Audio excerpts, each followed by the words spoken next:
Como viver uma vida cheia de significado. Terceira parte. Comentário de Emaro Persona. Eu trabalhava numa empresa e veio um telefonema que a minha filha tinha sofrido um acidente na rodovia ali de Campinas.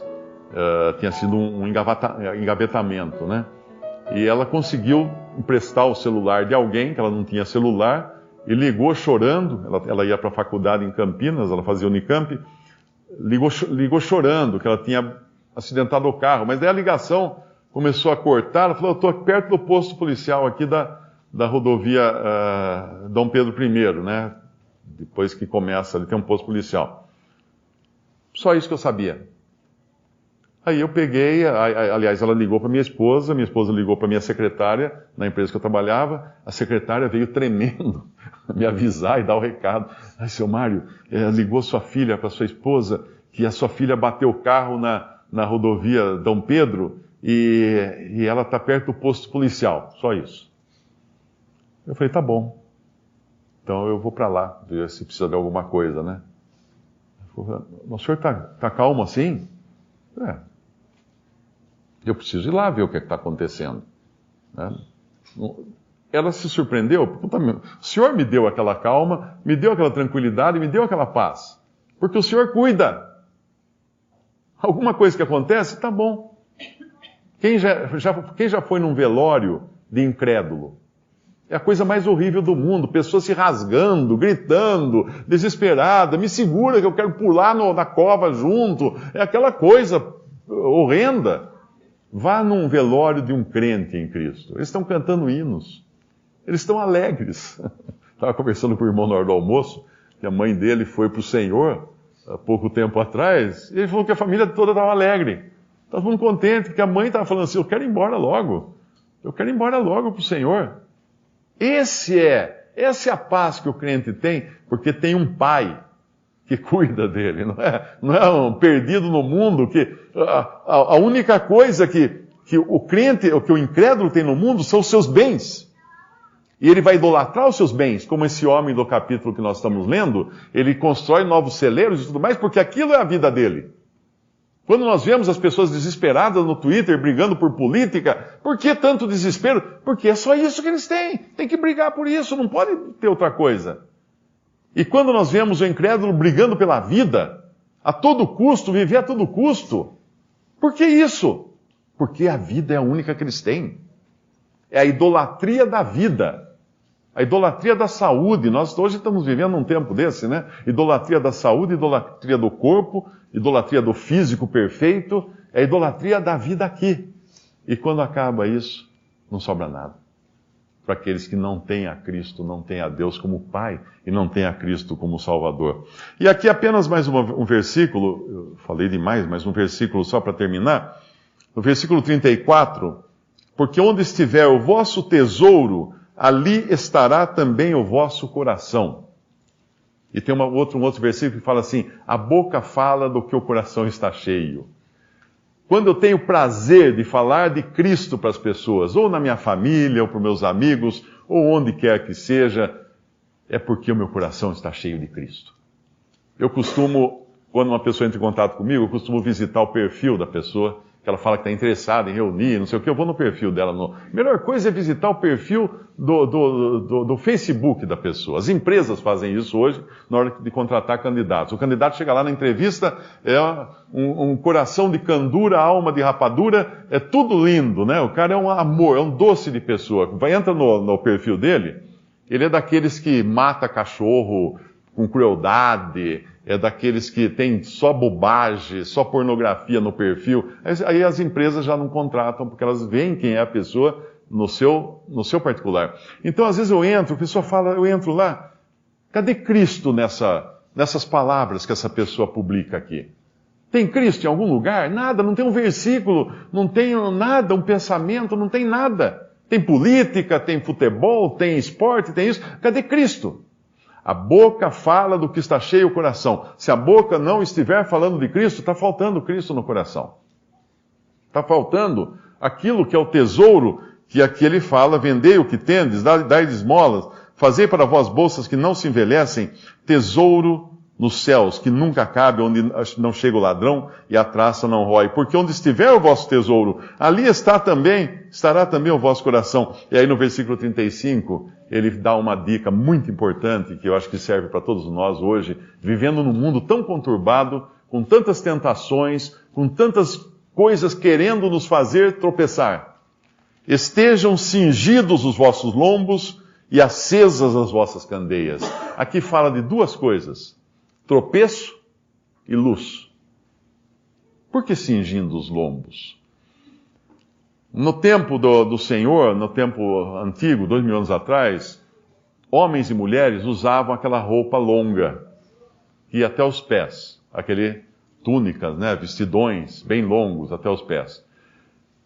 Quando nós vemos uma mulher, por exemplo, com um vestido longo, ela vai subir uma escada, o que ela faz? Quem já viu, foi em algum baile, algum casamento, percebe que ela puxa o vestido e sobe a escada ou desce a escada segurando o vestido em cima. Por quê? Porque se ela não fizer isso, ela pisa no tecido e cai. Ela tropeça no tecido.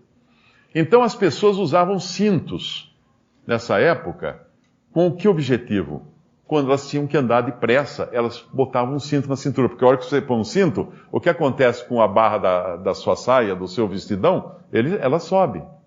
Você já não tem o perigo de pisar na beirada, de tropeçar naquilo. E o que nos impede de tropeçar é a luz também, para nós enxergarmos o caminho. Cingir os lombos e manter acesas as candeias. E aí a gente vai para Efésios capítulo 6, que vai falar do nosso cinto. Efésios capítulo 6, o versículo 14, aqui fala de toda a armadura de Deus, mas só citando aqui, que cinto é esse que não nos deixa tropeçar?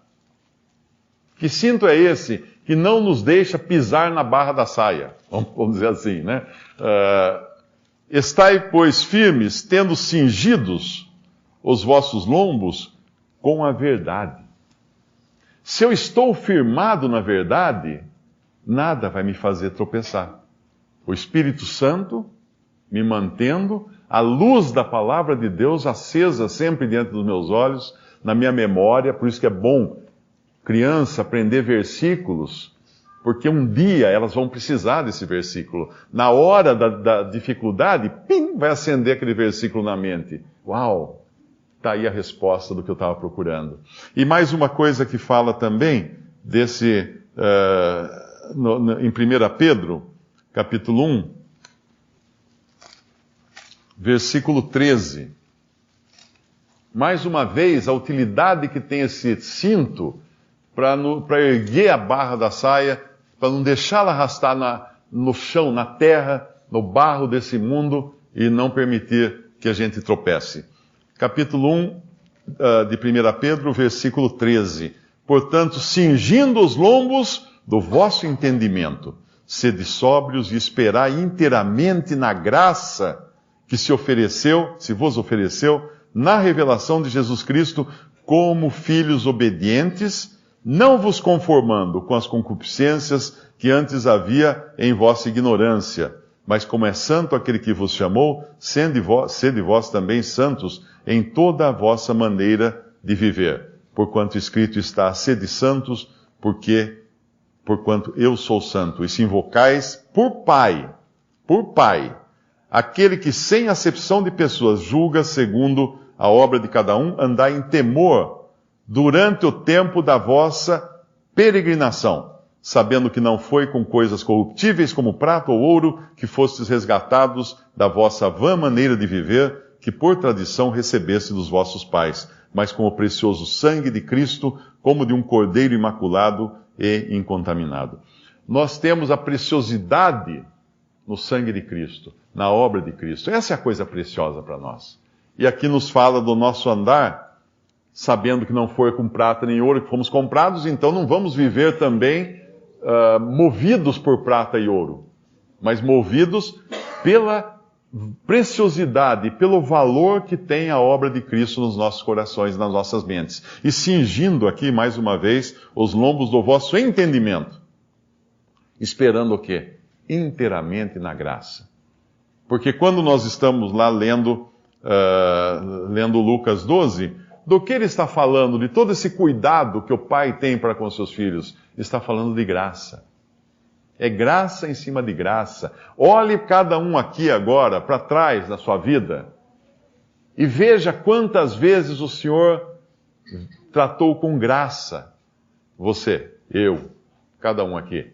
Apesar de nós, né? Podemos falar assim, apesar de mim, que gracioso foi o caminho que o Senhor tratou comigo. Tem um hino muito bonito, alguns irmãos aqui devem conhecer, é um hino do cantor cristão. Conta as bênçãos, conta quantas são recebidas da divina mão. Uma a uma, conta outra vez, e você verá surpreso o quanto Deus já fez.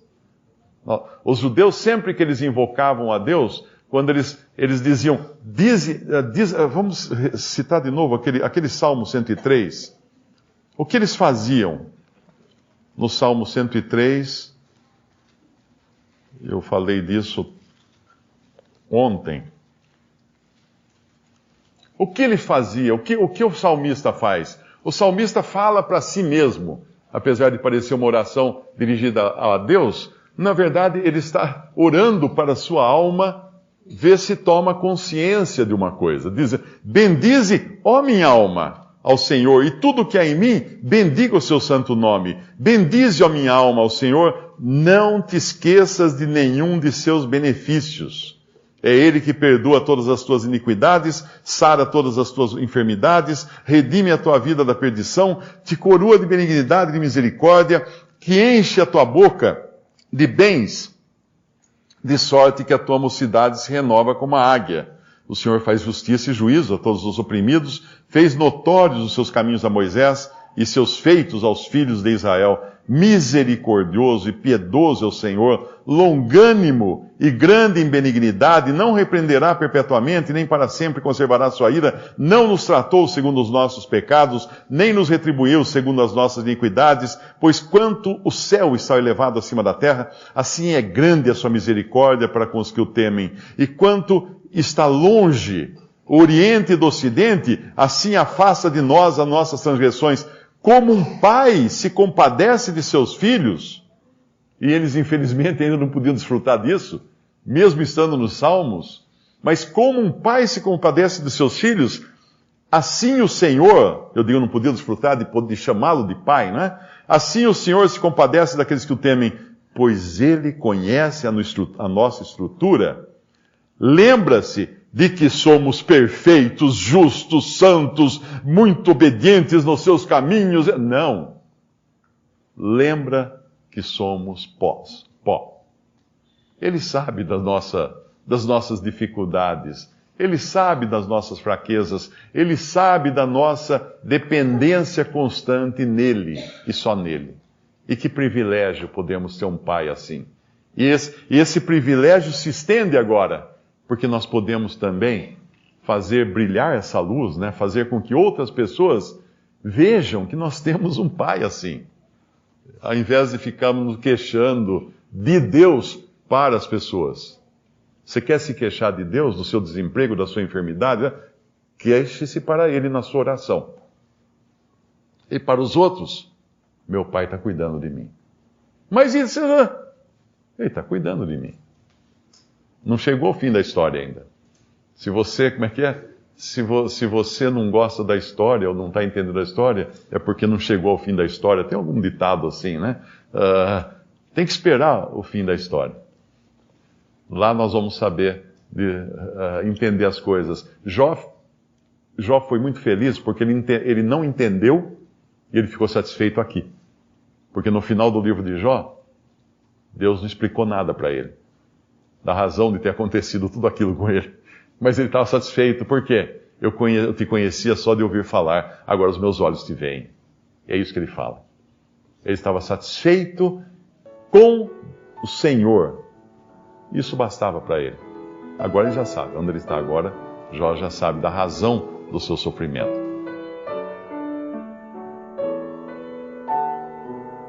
Visite Respondi.com.br.